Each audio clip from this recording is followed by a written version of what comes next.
Hello and welcome, my name is Clown, and today we're going to be looking at some of the games that got away, and by that I mean some of the ones that have just been sitting in my hard drive for like half a year, and also Miss Neko, which is a game that I apparently forgot to hit record on, and I don't want to re-record that game because it's kind of the same as Miss Neko 2, and honestly, I'd rather just tell you to go watch the Miss Neko 2 video if you want to know about Miss Neko 3, so there we go, Miss Neko, I can cross that off the list, and we can move on to the two real stars of the show, Robolife Days with Aino and Kaiju Princess. So let's start off with the oldest, being Robolife Days with Aino, which is actually, I recorded gameplay for this game like 1.5 years ago. I recorded it during the summer of 2021. And there's a truck here, you guys might hear it, you guys might not, I have no idea. But yeah, I recorded for that and I never made a video on it, which is weird because it's a game I actually really enjoyed. It was more of like a little time management visual novel thing, and I really enjoyed my time with it. It's got like really great art, I really love it, and it took me like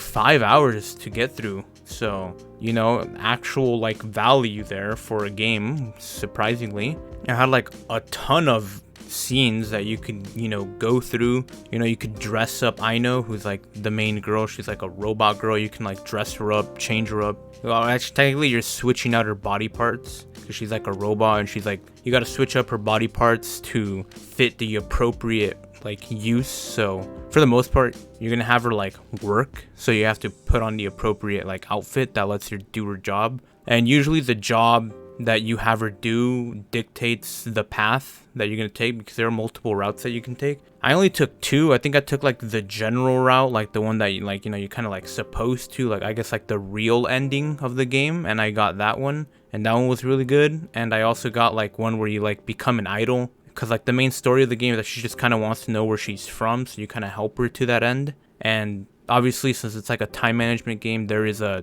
deadline, like a cutoff for everything, so you kind of have to manage everything by, you know, you just have to manage it. And the main story is just find out where Aino came from, and in the main ending you find out, and pretty poggers. In the idol ending, she kind of like, oh, you know what, I got new family now, it doesn't really matter where I'm from because of the people I'm with. And yeah, overall great hentai in that game, and it was a pretty fun time for me. Actually, I actually enjoyed playing it. I wasn't like aching to finish it. I wasn't like, oh my god, just end already. I was like, all right, okay. And that's Robolife Days with Aino. Pretty great game actually, which has a sequel in the works, which is awesome. But let's move on to the next one, which is Kaiju Princess. Now, Kaiju Princess I recorded like half a year ago, and this one was like, okay, it actually like, I did get tired of playing this one. However, it was also kind of like, I always hate to like talk like this when I make these videos, but it was like the most titillating game I've ever played,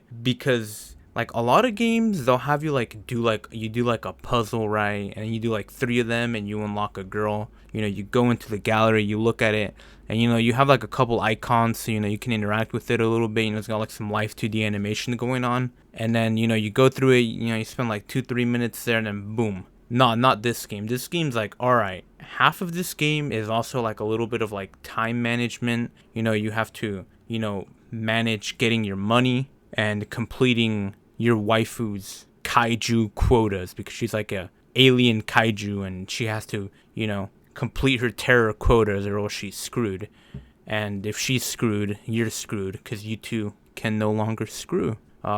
And there's also some visual novel elements, right? 'Cause she talks to you, and you know, you slowly build up a relationship with her, and that's always really nice. And like her facial expressions and like the little menus change, and it's really cute. But as I was saying, you have half of the game, which is that, and then like deadass, the other half of the game is the H mini game, where you have like it's you know, expanded quite a bit more than your average, you know, match 3 game gives you, because they really try to make this thing last like multiple hours, and for the most part they do. Like, man, there's a lot of stuff you can work towards in the H mode, and by the end of it you're probably going to be spending most of your time in the H mode, because after a little while you're better off making money by like causing havoc than actually going to work. So there's not a lot of things that you actually have to, work on other than keeping her fed and maintaining the home. Because you have to she has like a happiness meter which contributes to the H mode. Everything just feeds into the H mode and it's great. Like the live 2D animation on the H mode is amazing. You unlock extra scenes by making her happier. There are events out in the world, but they're not too important. They just unlock like outfits and shit. And oh, it was great. It was a pretty good time, I'm not gonna lie. That sounds weird to say it was a good time when I'm talking about a porn game, but yeah, a really good one actually. I quite enjoyed that, and your waifu she wasn't anything too crazy in terms of design, but the way that they just have her positioned and the little facial expressions, oh yeah, it really made it for me. So yeah, hope you guys well, I'm not gonna say hope you guys check out this game, because there is always the argument to be made that these games are never worth it, since you can just go online and find stuff for free. But if you like the interaction, it's definitely great. I like interacting with the waifus, so makes it worth it to me. Also, I like uploading to YouTube. It makes it feel like I'm doing something when I'm not working. So yeah, anyways, hope you guys enjoyed this video, and I'll see you guys in the next one.